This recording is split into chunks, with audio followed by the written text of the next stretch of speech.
बिस्मिल्लाहिर्रहमानिर्रहीम। बेसिकली ये एक डिस्कशन कह लें इन जनरल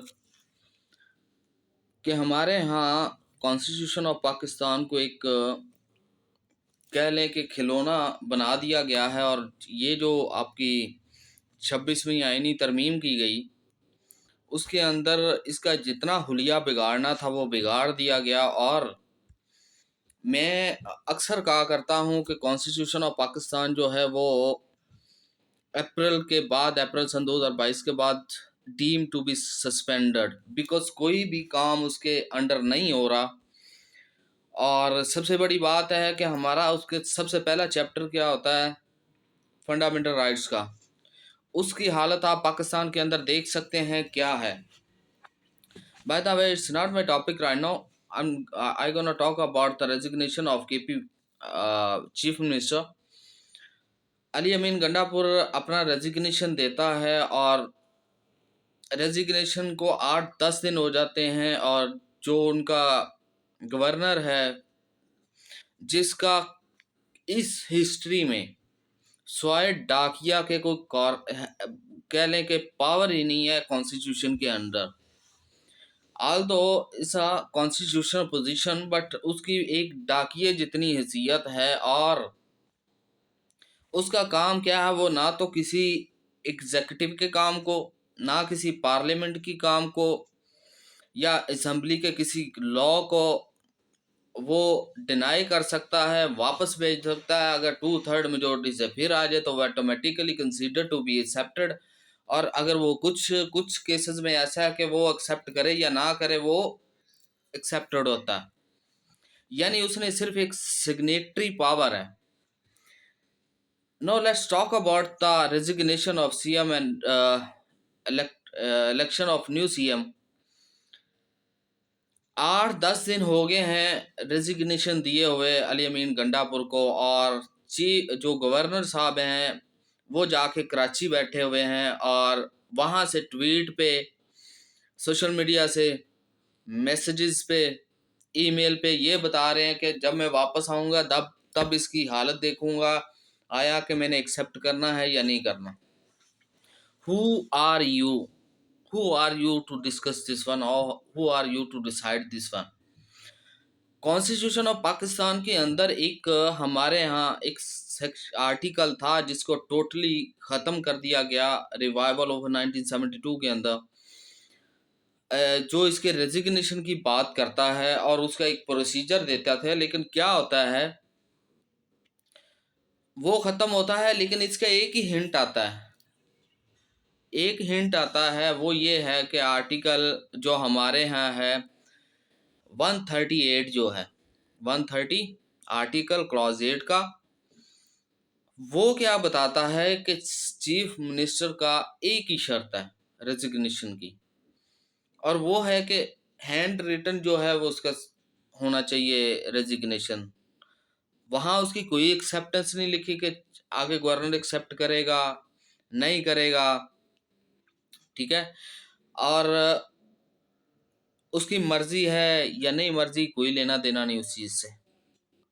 सिर्फ एक शर्त है, जो कॉन्स्टिट्यूशन ऑफ पाकिस्तान जो है supreme law of the land है जिसे कहा जाता है, उसमें सिर्फ एक शर्त है कि हैंड रिटन रेजिग्नेशन होना चाहिए। उसमें गवर्नर की कोई असेंट ये वो नहीं है। पहले एक ये हुआ कि आर्टिकल 200 की एक मुख्तलिफ तशरीह करके जजेस का ट्रांसफ़र कर दिया गया, क्योंकि मुमकिन है ना, जैसे चाहे कर लें, कोई इशू नहीं है। आज भी यही कुछ हो रहा है। आर्टिकल 30 क्लॉज 8 वाज़िया तौर पे कहती है कि एक हैंड रिटन की शर्त है, वो देना है, वो हो गया, रेजिग्नेशन हो गया। In my opinion being a lawyer कि ये रेजिग्नेशन हो गया, उसकी एक्सेप्टेंस हो या ना हो। सेकंड जो पार्स है, पार्स क्या कह लें कि फॉर द टाइम बीइंग उसके पास अपना सूबे को चलाने के लिए, बिकॉज एनी अहदेदार तो है, उसके पास एक ही है, वो आर्टिकल 133 के तहत उसके पास पावर है कि जो रिजाइनिंग जो चीफ मिनिस्टर है उसे कह दे कि जब तक नया नहीं आता इस ऑफिस को कंटिन्यू रखें, कि ये सीट खाली ना रहे। अच्छा, अली अमीन गंडापुर का इस्तीफा आया, 8-10 दिन हो गए, कह लें कि चले 8-10 दिन ना कह लें, 6-7 दिन सीट खाली रही, लेकिन किसी किस्म का कोई दर्द नहीं, कोई कुछ नहीं, एक चीफ मिनिस्टर की सीट खाली है। 13 को केपी असम्बली 13 अक्टूबर को केपी असम्बली असम्बल होती है और फिर नया चीफ मिनिस्टर जो है वो अपना इलेक्ट कर लेते हैं। उसके अब हलफ का इशू बन गया हुआ है।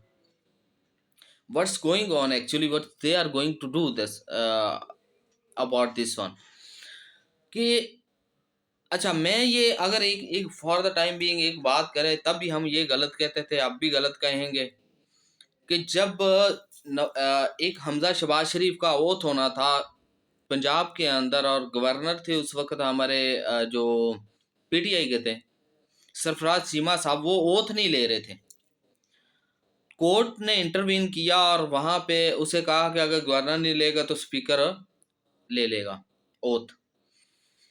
सेम हैपेंड है, पेशावर हाई कोर्ट ने भी यही ऑर्डर किया है कि अगर गवर्नर आके वो नहीं लेता ओथ तो फिर स्पीकर लेगा। Even point keep in your mind, simply you can't change this constitution unless until that you want to do this with 2/3 majority। आप सिंपल स्लिप शूट के तरीके से चेंज नहीं कर सकते। आपकी आईनी जिम्मेदारी है वो पूरी करें। मैं तो वैसे भी जो इस तरह के जो ओहदे हैं उन पे तो वैसे ही इतराज रहता, करते क्या हैं ये, सिर्फ जबानी।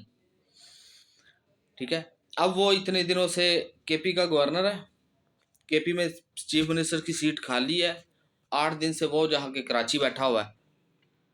ये कौन सी खिदमत है कौन सूबे की, और कौन सी पाकिस्तान की खिदमत है और आवाम की है? यानी 8-7 दिन से आपकी सीट खाली चीफ मिनिस्टर की, गवर्नर वहाँ 8-7 से है नहीं, वो कराची से, क्योंकि घुसपैठिया वहां से उठा के इधर लगाया हुआ है। तो ये सिचुएशन है। अच्छा, अब इसके बावजूद अब गवर्नर ने 4 बजे पेशावर हाईकोर्ट ने कहा हुआ है, let's see what will happen, के ओथ होता है या फिर कोई नई कानूनी जो जंग है वो लेके आ जाते हैं। लेकिन ये नहीं हो सकता सरफराज चीमा ओथ ना ले तो वो स्पीकर ले ले, अगर यहाँ पे ना ले तो यहाँ पे नहीं हो सकता। किसी किस्म की कोई पावर्स नहीं। इन माई ओपिनियन ये रेजिग्नेशन एक्सेप्टेड है, हो चुका है। आइन के अंदर इसकी कोई शर्त नहीं है कि इसकी असेंट चाहिए गवर्नर की असेंट की ज़रूरत नहीं है। ठीक है, अगर वो हो चुका है तो हो चुका है।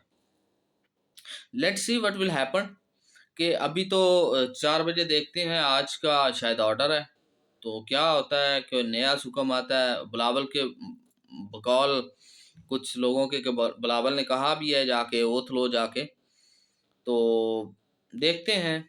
लेकिन ये कॉन्स्टिट्यूशन और आइन के साथ जिस तरह का खिलवाड़ किया जा रहा है, जिस तरह लाकानूनियत को प्रमोट किया जा रहा है, लोगों से कैसे एक्सपेक्ट कर सकते हो कि लॉ अबाइडिंग होंगे, सिटीजन बनेंगे, जब खुद नहीं तुम निभालते। Supreme law of the land जो है कॉन्स्टिट्यूशन ऑफ पाकिस्तान, उसको आप